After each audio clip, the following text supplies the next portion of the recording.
Who's that? Carol. My mother? My mother is texting you at 1:30 in the fucking morning? Shit, that's not funny, is it? I'm just playing. I'm sorry, baby.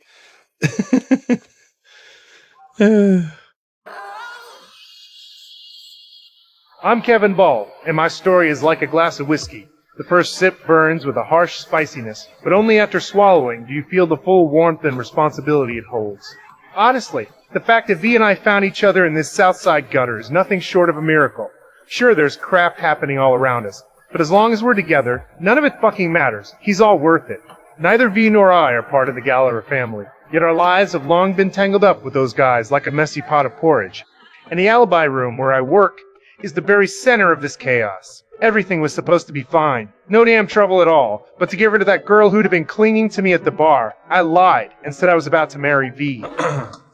I can't really. It's actually, I'm getting married. Who the hell knew Frank that bastard had ears sharper than a dog band? He yelled it out in front of everyone. Drowned in everyone in blessings and pressure, I fumbled through proposing to V. What are you doing? I need to ask you something. How did you get so drunk in the middle of the afternoon? Veronica Fisher, will you do me the honor of being my wife? Yes! Yeah! 最近为了给大家呈现更优质的视频，我换了台新设备来剪辑，大家换新后旧的都是怎么处理？像我的 iPhone 15 Pro Max 找转转上门回收了4900多，而且转转现在可回收的品类特别多，小到平板笔记本，大到空气净化器，甚至就连无人机、包包和腕表都能回收，一键下单，通通打包带走。总之有东西要回收，我首先推荐转转。There's a huge mess hidden behind this happy event. Actually, I'm fucking married. Legally, I still had a wife named Cheryl. We had talked in ages, but that goddamn divorce paperwork never got done. To make things even more chaotic, B's father also left her a large sum of dowry, specifying that she could only get it after getting married. Persuaded by my good friend Fiona, I told V the truth. I thought I was definitely done for this time. Unexpectedly, V and Fiona discussed it and simply decided to have a fake wedding. Yeah, but what's the point then? All the free shit, baby! Oh, damn! Baby, come on. That would have sucked. Showing up at your wedding fucking paralyzed and shit, yeah? But when I saw V in her wedding dress, all that legal crap, all those documents, they could all go to hell. This moment was realer than anything, with our friends and family as witnesses. We pulled off a ceremony that was truly ours, and also got that dowry as wished. Oh, thank you, Mama. Thank you. $500? Are you fucking kidding me? After getting married, I've always had this itch in my heart. I really wanted a child. By a twist of fate, we adopted a girl named Ethel. She was a child bride who had escaped from a cult. I tried my best to help her adapt to a normal life, telling her that the world was what she used to know. I know the Bible says you get closer to God and crap if you sew the holes in my socks, but this is just wrong. It's Saturday. And in my house, the way to get closer to God on Saturday is to play. During that time, I felt like a real father. Yet all my efforts are no match for her love at first sight, with Malik on the court. It wasn't long before she eloped with Malik. But this failed adoption completely disqualified us from adopting again. So V and I started actively trying to conceive our own child, but the process hasn't been smooth. The doctor said V's chances of getting pregnant on her own were basically zero. We tried every damn thing, and when nothing worked, V dropped a suggestion that made my jaw hit the floor. She wanted me to have a kid with her mom, Carol. Are you out of your fucking mind? Kev is just gonna lie down with you for procreation, not sex. What is the difference? It's clinical, so no one enjoys it. Millions of sperm died in that turkey baster. This will deliver the biggest batch. The bigger the batch, the better the chance. My first thought, this is absolutely insane, but that's my mother-in-law. However, whenever I think about the dream home we envisioned, I'm willing to bet everything. The days that followed were fucking unreal, both awkward and bizarre. Well, I had only one thing on my mind. Making a baby. After 2 exhausting months and nearly broke my back, a mother-in-law finally got pregnant. Look at this stick! Be aware, for the rest of the night, I am stirring cocktails with this stick!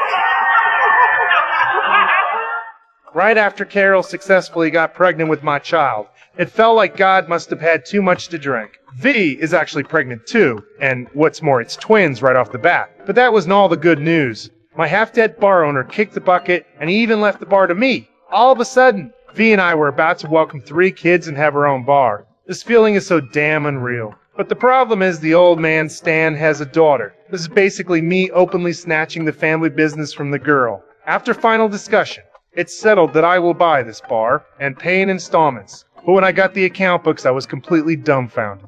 This damn bar barely makes $1,000 a month. The rest is all debt to make. Now we gotta pay to take a leak? It's always the alley. You don't mind freezing your nuts off. How hard up is this place anyway? You're lucky I don't charge you people for toilet paper. You use too much. All you need is 3 sheets. 1 up, 1 down, 1 to polish. What's worse, construction started at the entrance and completely blocked the road. And there were already few customers. Now you can't even see a ghost around. I'm so poor now that I've been behind on the installment payments for the bar for 2 months. Just when I was at the end of my rope, Mickey showed up at my door earlier. He thought his wife, who worked as a prostitute, wasn't making as much money as she used to. So he led a group of people to go on strike. As a result, the madam simply replaced them all with new girls. Left with no other options, Mickey turned his attention to me. He wanted to set up a brothel on the 2nd floor of my bar. Did I have a choice? If I didn't make any money soon, then the kids would really end up begging on the streets with me. But Vichy still hung up on her goddamn principles. Baby, look, we are victims of a society that squeezes the lower middle class, screws up our businesses because of jackhammers and taxes and regulations and unnecessary paperwork, basically forces us to do illegal shit. Now I'm having 4 kids. That's how it's gotta be. And so the 2nd floor of my bar became a den of prostitution, and I became half a madam. Business picked up a little, but it was only enough to barely get by. Early this morning, Alan came with a group of strong men to collect debts. Looking at those men, I felt scared too, but I had no choice, or had to show them my last resort. Wait, are you all gay? No. I'm not trying to be insulting. I just want to know if you, want a hand job. I finally managed to fend off the creditors. I hadn't even gotten over that when the bar was robbed. At that moment, I was really falling apart. Determined to stop being at the mercy of others, I got a revolver from Mickey. As soon as I had the gun in my hand, I felt much more confident. Why do you think we stole your money? Because you knew where I hid it. Where? In the damn keg. Ooh, we do now. I said, who stole my money? When I turned around, those bastards in the South District were each armed with a weapon. My firepower was just a joke. I gritted my teeth, ready to get some more heavy firepower to embolden myself, and was about to pay when the call came that my mother-in-law, Carol, was going into labor. We had originally agreed that we would raise the baby. But once the child was born, Carol couldn't bear to part with him, and neither could I. I'd gone through so much hardship for this kid. In the end, I had to watch helplessly as my son became my brother-in-law. Fortunately, it wasn't long before V gave birth to 2 precious daughters, Amy and Gemma. This life finally had a little fucking hope again, but the pressure also came along. Now, money is being spent like water, and just when things were at their worst, Mickey took all the money from the bar without even a heads up. I was pushed completely to the edge. I hardened my heart, took the gun, and told Mickey to hand over the money. Are you robbing me with my own fucking gun? Call it what you want. Empty your fucking pockets. You better do yourself a favor and put a bullet in my chest. Because if you don't, you're in serious shit. Big mistake. I knew I was being crazy. No one in the South Side dared to rob Mickey, but I had no other choice. From that day on, I lived in constant fear, convinced that Mickey would come for revenge any time. I got another gun for self-defense and have been on tenterhooks all day. Every little noise outside would scare me half to death. On one occasion, the gun accidentally fucking discharged, almost blowing away the kid in V. That when I realized things could go on like this. I had no choice but to swallow my pride and go to Mickey to apologize.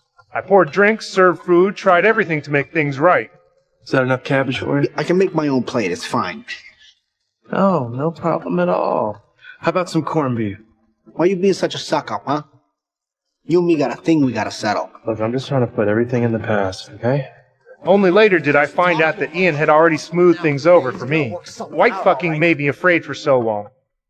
When I threw myself wholeheartedly into the role of a father doting on my daughters with utmost care, I ended up neglecting Vi's emotional needs. The growing tensions between us led to our first real breakup. V moved out of the house and into the bar. Oh, you can't have this fight again. Oh, once I start making sense, then you can't talk about it anymore. See? This is why we need space. It's not even space. You're moving in with 4 milkmaids. Go! This is going nowhere! I was just leaving. Yeah, after I told you to leave. No, I was thinking about it way before you said anything. During our time apart, life was chaotic, yet somehow orderly. On one hand, Mickey and wife Spet went unexpectedly stepped in, helping me take care of the kids. which created a subtle, complicated tension between us. On the other hand, Lip dragged me back into the old life, pulled me back into my old trade of selling marijuana, and I even took on a side job, escorting drunk girls back to the dorms. They ended up calling me the anti-rapist or some shit. Funk. It sounded like some kind of creepy guy in a tight suit. During that time, Dee also tried dating other people, but deep down we both knew we were each other's true home. Eventually, we found our way back together. That separation made me realize one thing for sure. This family was a complete without V. But what I never expected was that right after we got back together, she dragged me to the hospital for a checkup. What seems to be the problem? My husband's a slut. V, that's a little harsh. How many sexual partners have you had in the last 12 months? 22, 23, give or take 5 or 6. What? I was the rape walker. I had lots of opportunities.